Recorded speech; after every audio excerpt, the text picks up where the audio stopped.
అందరికీ నమస్కారం. వేదిక మీద ఉన్న పెద్దలందరికీ, వేదిక ముందున్న సోదరులకి, పత్రికా మీడియా సోదరులకు నమస్కారాలు.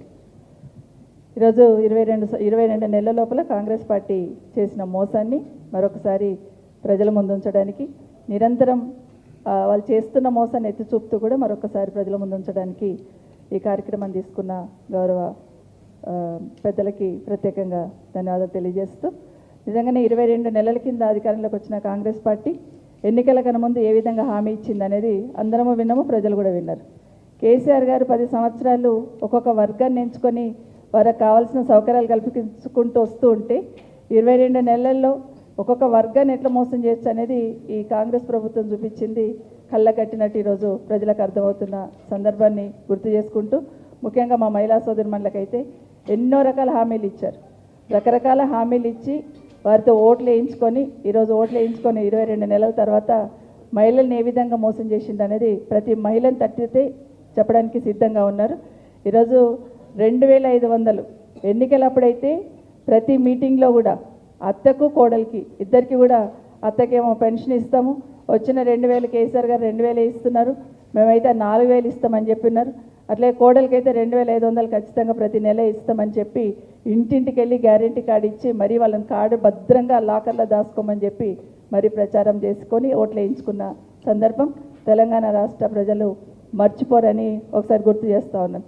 అదే కాకుండా ప్రతి ఆడబిడ్డ దగ్గరికి వెళ్ళి కూడా 18 సంవత్సరాలు నిండా ప్రతి ఆడబిడ్డకు స్కూటీ ఇస్తామని చెప్పి రకరకాల హామీలతో గద్దెనెక్కిన తర్వాత ఈరోజు ఏ విధంగా మోసం చేస్తున్నారు అనేది అడుగడుగున మోసం కళ్ళగట్టినట్టు కనిపిస్తున్న సందర్భంలో ప్రజలు ఇప్పటికైనా రేపు వస్తున్న ఎన్నికల్లో ఖచ్చితంగా కర్రుగాల్చి వాత పెట్టకపోతే మళ్ళీ వాళ్ళు ఆడింది ఆట పాడిందే పాట అవుతుందని మా మహిళా సోదరులకు ప్రత్యేకంగా గుర్తు చేస్తూ ఉన్నాం.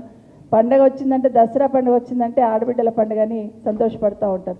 బతుకమ్మ పండుగ వచ్చిందంటే బతుకమ్మ ఆడుతున్న సందర్భంలో తల్లిగారింటి నుండి అన్నదమ్ముల నుండో ఖచ్చితంగా ఒక చీర వస్తుంది నాకని ఎదురు చూస్తున్న సందర్భం మన తెలంగాణ రాష్ట్రంలో ఉంది. అదే ఆనవాయితీని కేసీఆర్ గారు బతుకమ్మ పండుగ వచ్చిందంటే చాలా ఆడబిడ్డలకి ఒక చీర పంపించేవాడు. కానీ ఈరోజు 2 సంవత్సరాల నుండి ఇగో వస్తుంది, ఇక ఇస్తామని ఊరిస్తూ కేసీఆర్ గారు ఇచ్చిన చీరలు బాగలేవని ఒకసారి చెప్పుకుంటూ ఈరోజు ఇప్పటి వరకు కూడా బతుకమ్మ పండుగ సందర్భంగా ఆడబిడ్డల చీరలకు కూడా ఎగనామా పెట్టిన సందర్భం చూస్తూ ఉన్నాం. ఇంకొక మాట చెప్తూ ఉంటారు ఈ ప్రభుత్వం, మాటకు ముందు 1,000,000 మంది మహిళలను కోటీశ్వరులను చేస్తామంటూ ఉంటారు. 1,000,000 మంది మహిళలను కోటీశ్వరులు దేవుడరుగా కానీ 1,000,000 మంది మహిళలను గేట్లు దుంగేటట్టు చేసిన సందర్భం అయితే తీసుకొస్తూ ఉన్నారు. ఒక యూరియా బస్తా ఇవ్వలేక ఆడబిడ్డలు కూడా ఈరోజు గేట్లు దుంకిస్తున్న సందర్భం చూస్తూ ఉన్నాం. బిందె పట్టుకొని రోడ్డు మీదకి వస్తే గౌరవం ఉండదు, బిందె పట్టుకొని రోడ్డు మీదకి వస్తే ఆడబిడ్డల ఆత్మగౌరవం దెబ్బతింటుందని ఆలోచనతో కేసీఆర్ గారు మిషన్ భగీరథ కార్యక్రమం చేస్తే ఈరోజు ఒక యూరియా బస్తా కోసం రోడ్లెంబడి ఆడబిడ్డలు పరిగెత్తిస్తున్న ప్రభుత్వం ఈ కాంగ్రెస్ ప్రభుత్వం. ఖచ్చితంగా ఈరోజు 2500 చొప్పున లెక్కేస్తే 44,000 రావాలి. ఈరోజు ఓటు అడగడానికి మీ దగ్గరకు వస్తున్న ప్రతి కాంగ్రెస్ నాయకుడిని, ఎందుకంటే ముఖ్యమంత్రిని నిలది పట్టుకోలేరు కాబట్టి నాయకుడిని 44,000 మీరు ఇచ్చిన తర్వాతనే మా ఇంటికి గడప దొక్కండి నిలదీసేటట్టు ప్రతి ఆడబిడ్డ కూడా ముందుకు రావాలి. ఎందుకంటే ఆ విధంగా మోసం చేస్తున్నారు. అదే కాకుండా పెన్షన్కి వచ్చిన అవ్వ ఎక్కడ పోయినా కూడా ఏ అవ్వైనా అడుగుతూ ఉంది, అమ్మ 4,000 ఇస్తానని కేసీఆర్ ఉంటే ఇస్తుండే, వీళ్ళు వచ్చి మాట ఇచ్చి మోసం చేసిందని.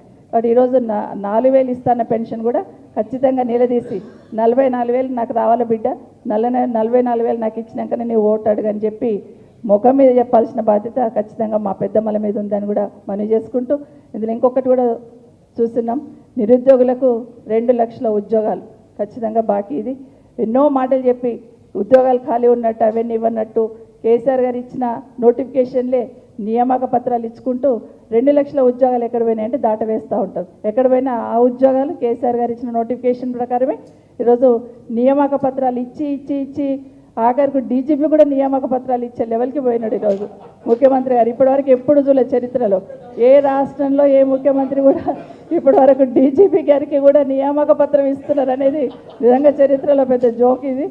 ఎప్పటికీ అసలు పొద్దున్న లేచినప్పుడు నేను అనుకుంటున్నాను ఆయన ముఖ్యమంత్రి గారు ఇచ్చారు, డీజీపీ గారు ఎట్లా తీసుకున్నారు ఆ పత్రం అని నేను నిజంగానే ఆశ్చర్యపోయినాను. సో నిజంగా అంటే అట్లా ఇచ్చి అంటే అన్నిట్లో కూడా ఏదో ఒక రకంగా నటన, మోసం, దగ అనేది ఖచ్చితంగా కనిపిస్తుంది ప్రభుత్వంలో. ప్రభుత్వం నిలదీసే బాధ్యత ఖచ్చితంగా తెలంగాణ రాష్ట్ర ప్రజల మీద తెలియజేసుకుంటూ జై తెలంగాణ, జై కేసీఆర్.